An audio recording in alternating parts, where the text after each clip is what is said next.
Hey watch friends, today we're going to take a look at a brand new one from the micro brand Roebuck, and this is their Ranger.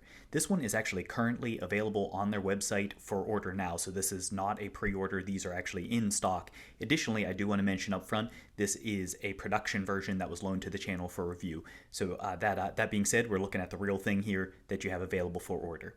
So before we dive into this one and take a look at the specs, let's go ahead and first check out the packaging. These watches ship in a case that's unlike any I've seen. As you can see, it's branded here with the Roebuck Watch Company. It's this kind of like pills type shape here for it. It has stitching down the front and back side. But then as you come up to the top, it has this magnetic keeper here. So you pull that out, and then this actually slides open, and it has a single watch pouch inside. So you put the watch in there, strap that, and then slide that in. So it's a pretty cool construction and something different than I've seen. Additionally, this does come with the strap that we've seen here, the camo strap, but it also then does come with a leather strap, but we don't have that one here to look at today. All right, now that we have a better feel for the packaging, let's delve a little deeper into the watch itself. As far as the basic specifications, it comes with a 1-year warranty. The case measured from the 3 to 9 position is coming in at 41.9 millimeters. The bezel does step down and is coming in at 41.3 millimeters. The lugs are a strap change friendly 22 millimeters. The lug to lug is slightly on the longer side. It's coming in at 49.5 millimeters. It still works okay on my 6.5 inch wrist though, as we'll see in later footage. The thickness is coming in at 11.8 millimeters, and that is including this flat sapphire crystal, which does have inner AR. As you can see, it only barely sits proud of the bezel itself.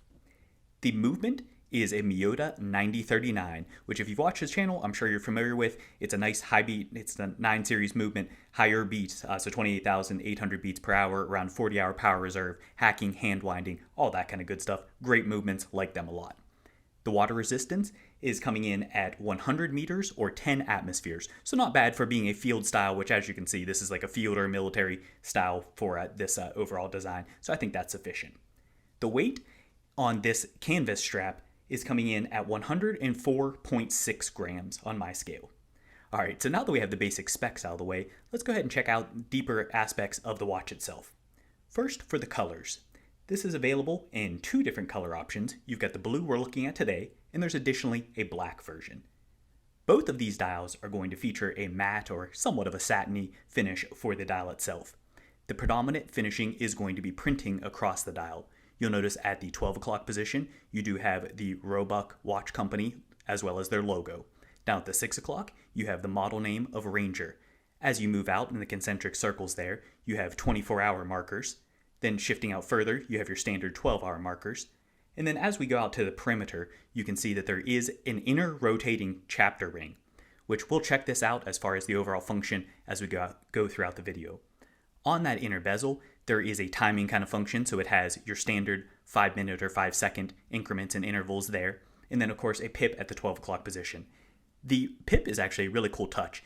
In many lighting and in their pictures, it actually looks like it is a black pip. However, as we'll see as we move it across, it actually picks up like a ruby coloration to that, which I think is really attractive and gives it a nice little bit of pop on an otherwise fairly sterile and subdued, I shouldn't say sterile, fairly subdued dial configuration for kind of that military or field type vibe. Shifting over to the hardware is what I describe as a sword handset. I initially almost called it a pencil. However, if you look down at the base, you can see that there is a slight taper to that. So I'd call this a sword style handset.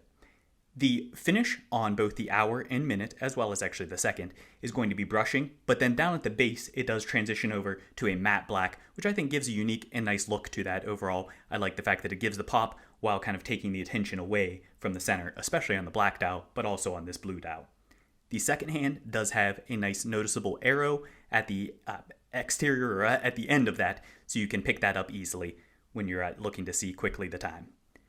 As far as the lume, this does have lume applied to the hands as well as to your markers there. I have found that, with being printed for this, it is a C1 application of lume. It's a decent application. With printing, you're always going to be somewhat limited, and even with the handset, I've never been particularly blown away with the performance of C1, and I think that this keeps up. It works adequately, but it's definitely not one that's going to win a lume war either. Shifting over to the bezel on this is a fixed configuration. It has a flat top for the bezel insert. When you shift out to the side, you can see that there is a nice undercut chamfer, which I like that. I think that visually adds some appeal to that. Additionally, it does have a polished finish that we'll see that carries down to the case as well, and we'll look at that momentarily. That bevel undercut though, that is a really unique touch, and that's something I appreciate. Looking at the bezel itself at the top, as we already mentioned, it is flat and it does have an insert in there, and I believe that's the 316L stainless steel, just like the rest of the watch itself.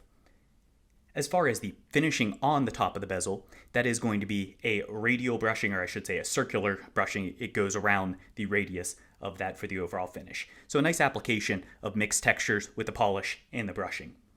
Shifting over to the case, as we already talked about a moment ago, that does carry down with similar kind of finishing where it has the polishing on the exterior, as well as this does have blasting on the interior. So I think it's a nice use of different textures to really add some kind of pop and appeal to that. And we'll see some brushing when we shift out to the lugs as well.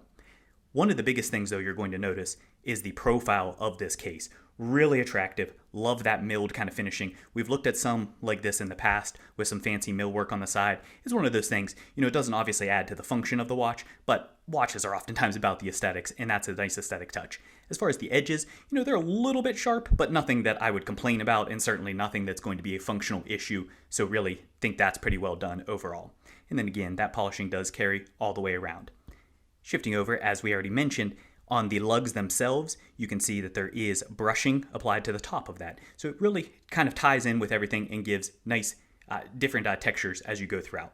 The lugs themselves are definitely on the chunkier side. As you can see, they're kind of square, a little bit blocky for that. And with being 22 millimeters, even though this is a 42 millimeter watch, really affects the overall silhouette of that and gives it a lot more presence to the watch as a whole. On the crown side, there are no crown guards per se. However, due to that milling, it does kind of recess the crowns a bit, and we'll actually talk about that further as we go throughout. As far as the crowns themselves, they are going to be a push-pull kind of configuration here, or I should say the 4 o'clock crown is a push-pull. This, and we'll talk about this further, it is unfortunately really tricky to grab a hold of. I can kind of pinch that there, but it's hard to get a finger behind that because of the fact that it is recessed down in and there's no relief cut or anything for that. So it's a little bit hard to grab a hold of and pull that out. But again, that is a push-pull configuration. The crowns themselves are decently sized though. They're coming in at 6.4 millimeters. As far as the 2 o'clock crown, that one is going to be, again, not locking, and we'll talk about this further as well. It is a really loose crown application for that, so it's very, very easy to move this whether you intend to or not, and you can hear it does have a little bit of a fiddly sound to that, as well as we're going through. Not really loving that overall gear mechanism, and I definitely wish that had some more weight and or screwed down, because you can bump that, but we'll talk about that further as well. But as you saw though, that is how you manipulate the inner bezel there, so you can adjust this for the timing function. But we'll check that out further. As far as the pattern on this, you can see it does have like a nice gear cut, and no complaints about the grip itself. Once you get a hold of that, once you actually get that popped out of there, it's not too bad to actually grip a hold of. But again, there you see me struggling trying to get that. But once you have that though, it's pretty easy to manipulate, so no complaints there. The crowns themselves, each are going to be signed. You can see here you have the Roebuck logo, and then on this one, you have the TZ that is applied there on that one for your timing. Shifting over to the case back. The case back is a screw-in construction. It's going to be, again, consistent with the rest of the watch, a nice application of mixed texture. So here you predominantly have brushing in the center, as well as you do have some polish to kind of break things up on the exterior. Looking around the perimeter, you do have the basic information about the watch that is etched in. And then in the middle, you have the mainstay, which is the tribute to Red Rock, Texas. And that's, I believe, where Roebuck themselves hail from. So that's a nice touch and nod there. Shifting over to the strap. The strap on this one, it comes standard with 2 straps. Unfortunately, we only have the one to look at today. This is what I would describe as a NATO style strap, but being a 2-piece NATO construction.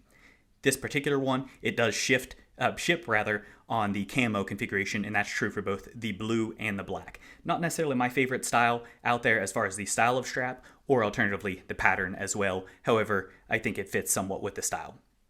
As far as the configuration, as mentioned, this with being a NATO style strap does have, as you would expect, your keepers and your loops, and it's a very traditional look. It is additionally a very heavy gauge there, so this is one that's going to be, I suspect, quite durable over time and will hold up well. There is also a leather strap that is available. However, I did not receive that one, so we can't check that one out, and I can't speak to that too much further. All right, so now that we have a better feel for the watch itself, let's go ahead and bring in a couple comps. They're not really comps, just wanted to give for size and comparison here. This one is the Revolot Hex Mariner, and this is the 42 millimeter version. So just to give an idea here of 42 to 42, obviously very different configuration, but that gives you an idea of the sizing.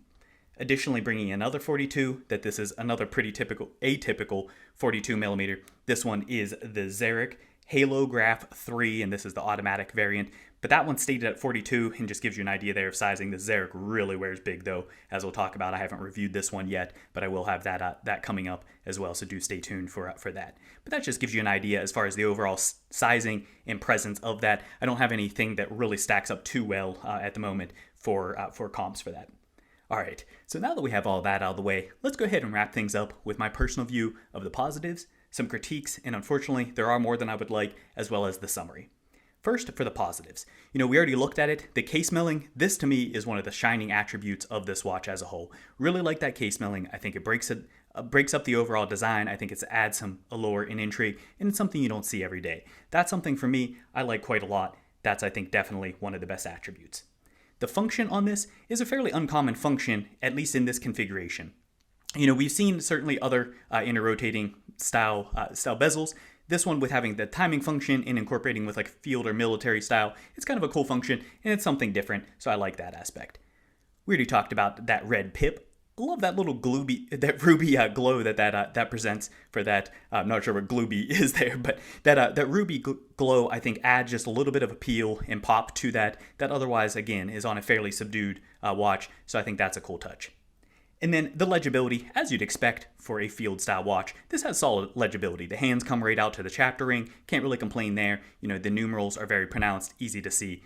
It's exactly what you'd want in a field watch in that sense, so that's great. As for some of the critiques, unfortunately, as we've already talked about a fair amount, this timing crown, it's just far too light. If you just brush up against this, and I've had this happen even when I'm trying to manipulate and pull out this crown, just hit into that and shifting the function, it definitely needs some additional weight to that. It's just far too light. They could have either added some tension or they could have made it screw down. Ideally, I think they really need to do both. The gear isn't as smooth as I'd like. Again, listening to that, it's a little bit rattly, but it's just way too light. I've never felt any that are this light. So that's something that really, I think, unfortunately needs some attention to that. That's a pretty significant issue for this functionally. As far as the 4 o'clock crown, sticking with the crown theme here, the 4 o'clock crown, as I've mentioned, it is really tough to get a hold of. Definitely one of the harder that I have accessed. So that's something I think needs improvement as well. On the straps, I really do wish they would include quick release spring bars for that. It's become somewhat of a standard, no, it's not universal, but without having drilled lug holes on a field watch, so no drilled lug holes and no quick release spring bars, that's something that I think was a bit of an oversight there, where it really would have been nice to be able to move this around. If you're going with a traditional one-piece NATO, then yeah, you'd lock in the spring bars and you'd be set there and you could change out the straps that way, but I wish they would have made it a little bit easier to change the straps out. And then finally, we haven't talked about the pricing. This one's coming in at $575.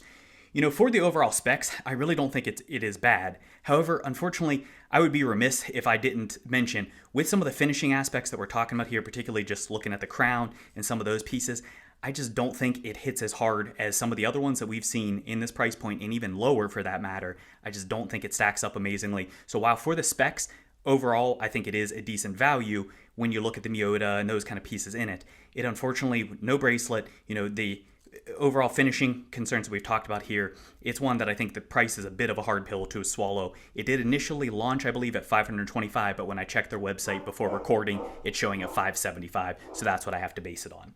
So finally, where does that leave us overall? At the end of the day, this is one, I'm a huge fan of micro brands. I really hate to beat one up, but unfortunately, with looking at this, I got to take it what it is, and I'm always going to be honest with you all. And with this, I haven't been overly impressed with the finishing on this, at least particular sample. I hope this is a one-off issue that we're experiencing, but again, this is a production version. I did confirm that before I published this review or recorded this review, because I usually give the benefit of the doubt with a prototype, so we can't attribute that to this. But with that kind of being fiddly like it is, There's some things that I really think need to be cleaned up before this is one that I can, in good faith, recommend to you all. That being said, if it's one that you like the style, I mean, certainly you know exactly what this is. You're going in for eyes wide open. It's one, I love supporting micros, but that being said, I do want you to be aware of those items. All right, so I hope this video has been helpful for you. If you did like it, please do hit that like button. Additionally, if you haven't done so already, please give that subscribe button a tap. Thanks for watching.